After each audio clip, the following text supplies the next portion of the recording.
Hello मेरे प्यारे बच्चों, कैसे हैं आप सब। मैं मधुर मिहिर आप सबका फिर से स्वागत करता हूं अपने साइंस अनलॉक चैनल में। आज हम लोग एक नए टॉपिक के बारे में पढ़ेंगे। मैं आपको उस वीडियो में image formation through plane mirror के बारे में बताऊंगा कि कैसे प्लेन मिरर से इमेज फॉर्मेशन होती है। तो आइए स्टार्ट करते हैं अपना टॉपिक, जिसका नाम है image formation through plane mirror.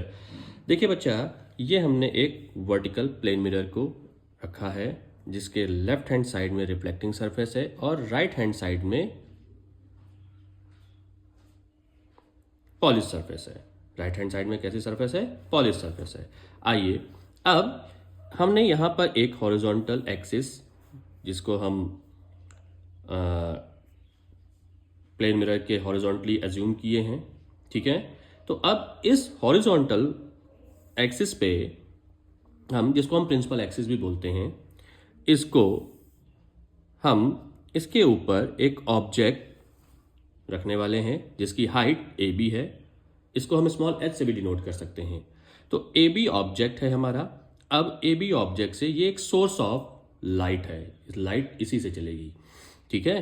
तो यहां से ऑब्जेक्ट के टॉप ए से एक रे चली जिसको हम इंसिडेंट रे कहते हैं। वो incident ray parallel to principal axis होगी, हॉरिजॉन्टल एक्सिस के, और वो यहां जाके, चूंकि ये बिल्कुल स्ट्रेट हॉरिजॉन्टल है, तो ये प्लेन मिरर के रिफ्लेक्टिंग सरफेस से टकरा के वापस अपने पाथ पे आ जाएगी, क्योंकि इसका जो एंगल है वो बिल्कुल पैरेलल है किसके? और प्रिंसिपल एक्सिस के, ठीक है।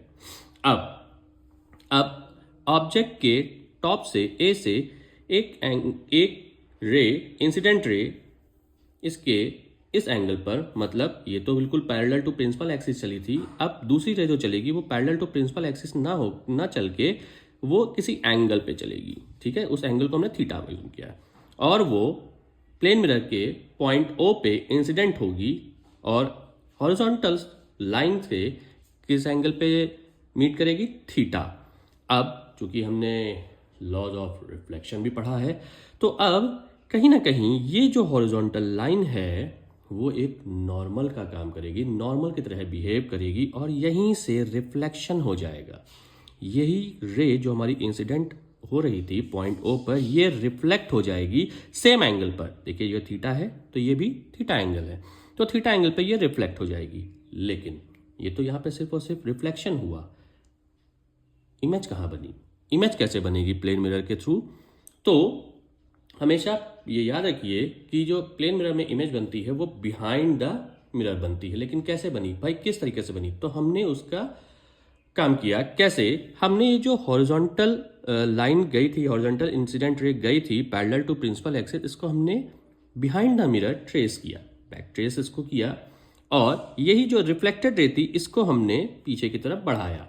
तो जहां पर ये दोनों रे मिल रही थी वहां पर हमारा पॉइंट ऑफ कांटेक्ट, ये देखिए, ये पॉइंट ऑफ कांटेक्ट है इस जगह पे जहां पर ये रिफ्लेक्टेड रे जो कि डॉटेड गई है बिहाइंड द मिरर, और ये इंसिडेंट रे जो कि डॉटेड गई है बिहाइंड द मिरर। दोनों जिस पॉइंट पे मीट की वहां पर, उस पॉइंट पर इमेज फॉर्म हो गई। अब ये इमेज बिल्कुल इसके हाइट के, मतलब ऑब्जेक्ट के हाइट के इक्वल होगी। मतलब A B is equal to A dash B dash. इस ए डैश बी डैश को हमने क्या माना है? ए डैश बी डैश को हमने माना है हाइट ऑफ इमेज। तो बच्चों, प्लेन मिरर के थ्रू हमारी इमेज कहाँ बनी? प्लेन मिरर के थ्रू इमेज जो बनी वो बनी बिहाइंड द मिरर। कहाँ पे बनी? मिरर के पीछे। Same size of height, object के एग्जैक्ट हाइट के इक्वल बनी। मतलब जितनी हाइट का ऑब्जेक्ट होगा उतनी ही हाइट की इमेज बनेगी हमारी।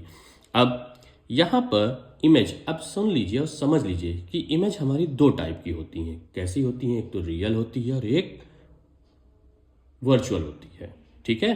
रियल इमेज जो बनती है वो हमेशा रिफ्लेक्टिंग साइड के तरफ ही बनती है।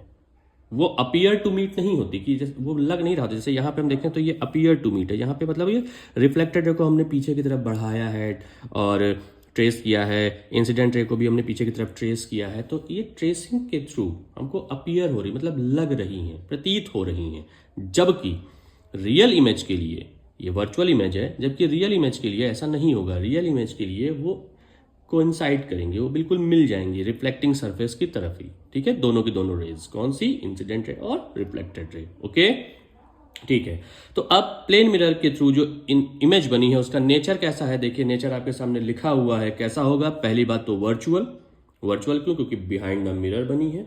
दूसरी बात इरेक्ट, अपराइट जो होती है। तीसरी बात कि the same size of object, कैसी होगी, ऑब्जेक्ट के सेम साइज की होगी। उसी जगह पर हमेशा याद रखिएगा कि जो प्लेन मिरर के थ्रू इमेज बनती है वो कैसी होती है, वो लैटरली इन्वर्टेड होती है। फॉर एग्जाम्पल, अगर आप प्लेन मिरर के थ्रू इधर आप ऐसे पी लिखते हैं तो आपको पी कैसे दिखेगा, ऐसे दिखेगा। Okay, clear. लेटर्स जो होते हैं वो इन्वर्ट होके दिखते हैं आपको। इसीलिए हमारे जो एम्बुलेंस होती है, एम्बुलेंस कभी भी सीधे नहीं लिखी जाती। एम्बुलेंस जो लिखा जाता है एम्बुलेंस की गाड़ियों पे, व्हीकल्स पे, वो कभी भी सीधा नहीं लिखा था, क्योंकि हमको उसमें इन्वर्ट देखना है। अब वहां पे जो हमारे मिरर्स होते हैं व्हीकल्स में, वो तो हमारे प्लेन मिरर नहीं होते, लेकिन मिरर का यही नेचर होता है, ठीक है।